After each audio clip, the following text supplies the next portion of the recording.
อืปัจจุบันนี่ไปเฮ็ดเวียกงานหยังซะอันเฮ็ดเวียกอยู่โรงงานโอ้สาวโรงงานตี้นี่เนาะ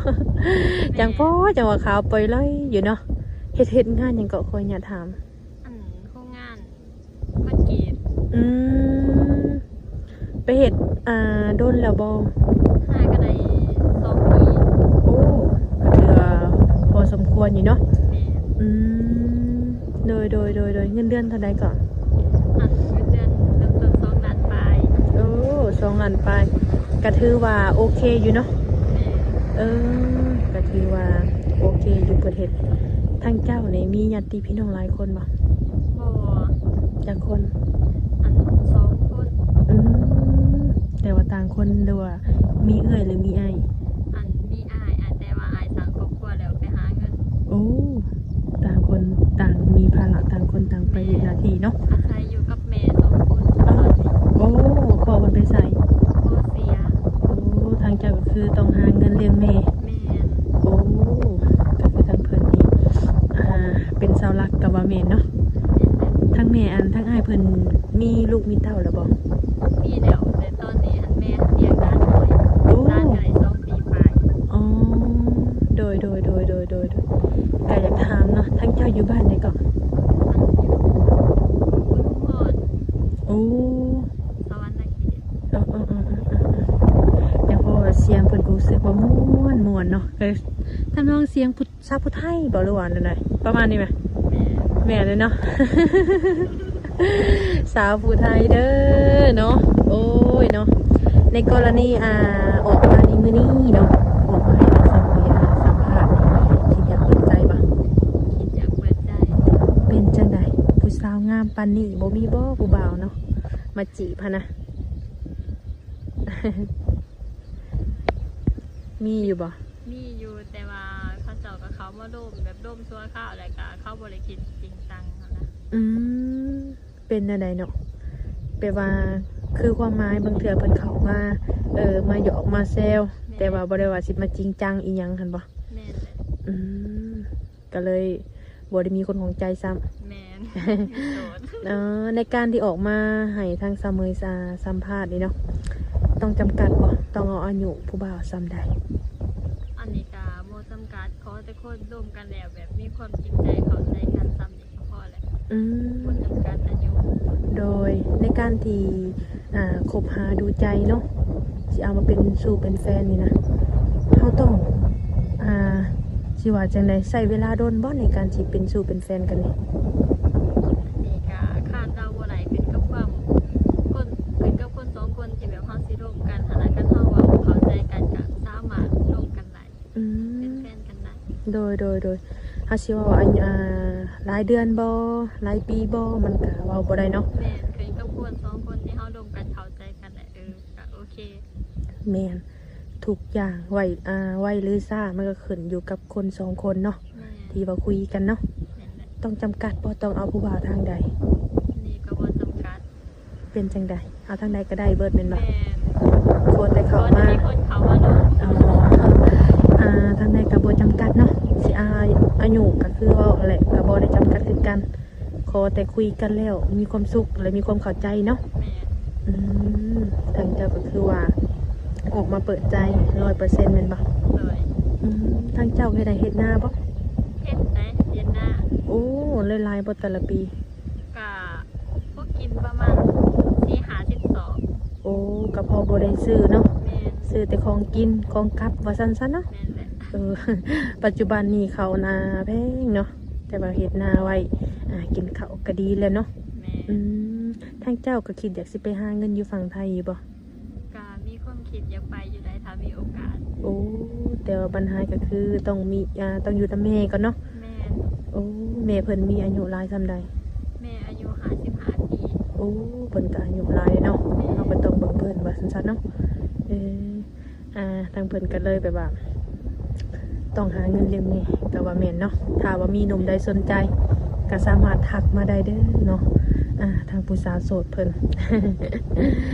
แบบคือทางเจ้านี่เนาะหรือว่าสมมุติคือทางฝ่ายชายผู้บ่าวนี่นะเขาเพิ่นเห็นคลิปนี้นะแล้วเพิ่นอยากสักส่วนไปเที่ยวอยู่ฝั่งไทย ไปได้บ่ ไม่ได้ ก็ไปได้อยู่เนาะ แม่ โอ้กะกลับขอโทษขอไฟ FC เด้อเนาะเพราะว่าทางเสมอนี่นางก็มีลมแน่1มามีลมมี2มาคือรถผ่านหลายเนาะเพราะว่าช่วงนี้ก็เดือนอาจสิเข้าเดือน12เลยเนาะ แม่ ลมพัดเนี่ยกะสิเริ่มหนาวแล้วล่ะ บร เนาะ รยากาศธรรมชาติ แม่นซองมาก็คืออยากได้คนอีหยังคนเคียงข้างอะไรเนาะยามหนาวเนาะอยากได้บ่เลย อยากได้ อยากได้เนาะ เลย สิเป็นหนุ่มทางใดก็มาลุ้นกันเลยถ้าว่าทางคอมเมนต์ทางเสมอสิบ่ได้แจกเนาะสิแจกแต่เพิ่นทักเข้ามาเนาะทั้งสาวโสดนี่เพิ่นมีหยังแหน่แจกหนุ่ม มีแต่ได้เด้อ ๆมีแต่ไลน์ป่ะโอเคทางเสมอเองก็สิเอาไลน์ผู้สาวโสดเพิ่นไว้แจกหนุ่มๆนะ มักผู้บ่าวนิสัยแบบใด เป็นคนที่แบบว่า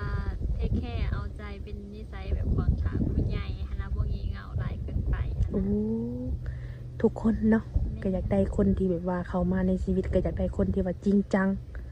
แล้วก็จริงใจแล้วก็เทคแคร์คือจะเว้าเลยเนาะ แม่ เพราะว่าเอาคนที่แบบว่ามี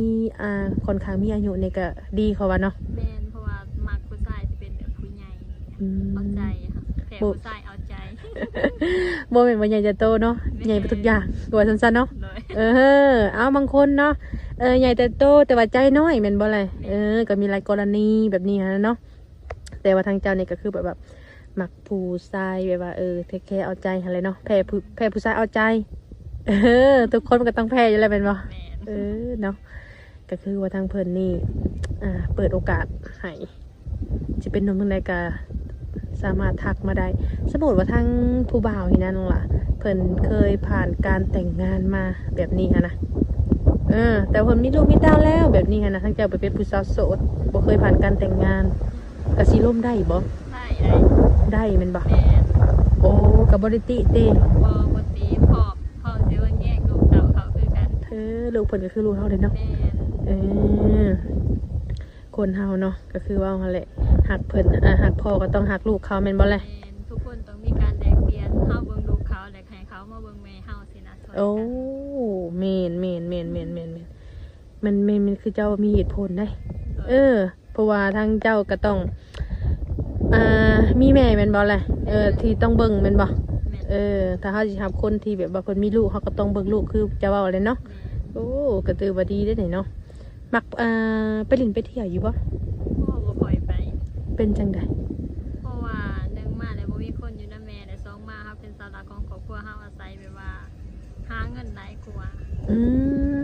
คันเฮาจะเอาเงินส่วนนั้นไปเล่นไปเที่ยวมันก็เป็นไปบ่ได้เนาะ แม่นแหละเพราะว่าเฮาบ่มีผู้ชายที่แบบว่าสิมาเป็นเสาหลักของครอบครัวให้เฮา ถ้าว่ามีผู้ชายเนาะเพิ่นพร้อมสิเบิ่งแยงเจ้า และพร้อมให้เจ้าปิดใจกับเพิ่นแล้วเพิ่นสิมาดูแลเจ้าก็พร้อมอยู่บ่ พ่อ พร้อมแม่นบ่ แม่นเพราะว่าแม่เฮาก็อายุหลายแล้วสินะ เพิ่นก็อยากได้ลูกเคยเด้เนาะ แม่นเป็นคนเกี่ยวเขาสวย แม่นช่วงนี้ก็เป็นช่วงเก็บเกี่ยวบ่แม่นพี่น้องเอ้ยเนาะแต่ว่าถ้าเสมอนี่ก็ห่างเกินการถ่ายคลิปโดนเติบวันนี้มีโอกาสแล้วเข้าแล้วก็เลยมาถ่ายสาวโสดหาสาวโสดให้หนุ่มๆมาเลยเนาะก็คือว่าทางเพิ่นนี่ก็ต้องการคนที่แบบว่ามาซอยมาเป็นเสาหลักของครอบครัวอีกวันก็ว่าเนาะ แม่นแหละ โดยในการที่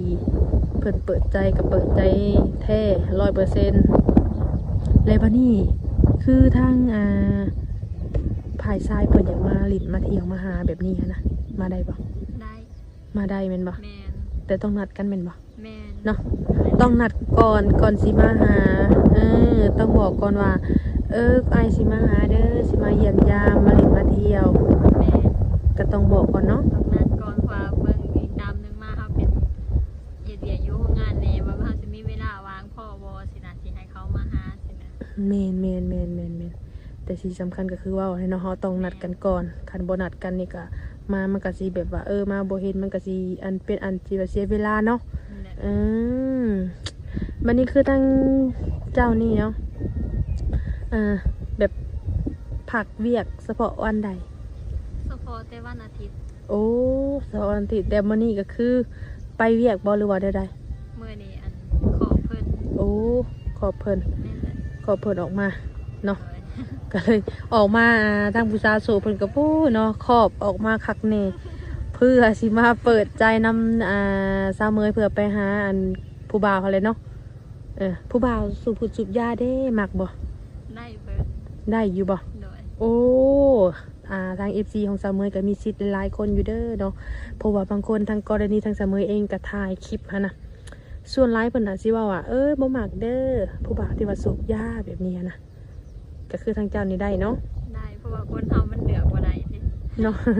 ขอจะเป็นคนดี แม่นคน เนาะ เป็นคนดีคนจริงใจแหละพอแหละโอเคแหละซ้ำนะ เรื่องสูบยามันก็เป็นเรื่องธรรมชาติเนาะ แม่น เขาสิไปหามกีดกันเขาเจะก็เป็นไปบ่ได้หรอกเนาะ แม่นแหละ กินเหล้ากินเบียร์ได้ซะ กินเหล้ากินเบียร์ก็โอเคเพราะเฮาเองก็มากวนคือกัน แม่นเนาะเขาก็สิไปบังคับหรือว่าไปจำกัดทุกอย่างมันก็เป็นไปบ่ได้เนาะ แม่น เพราะว่าสมัยนี้มันก็เป็นสังคมยุคใหม่แล้วเนาะเขาก็กินพอประมาณนั่นแหละก็จะไปกินเกินว่าซั่นๆเนาะ แม่นทุกคนต้องมีสังคมสินะ แม่นแต่ว่าสังคมของมันแตกต่างกันหรือว่าอะไรเนาะทุกคนเนาะก็บ่เป็นหยัง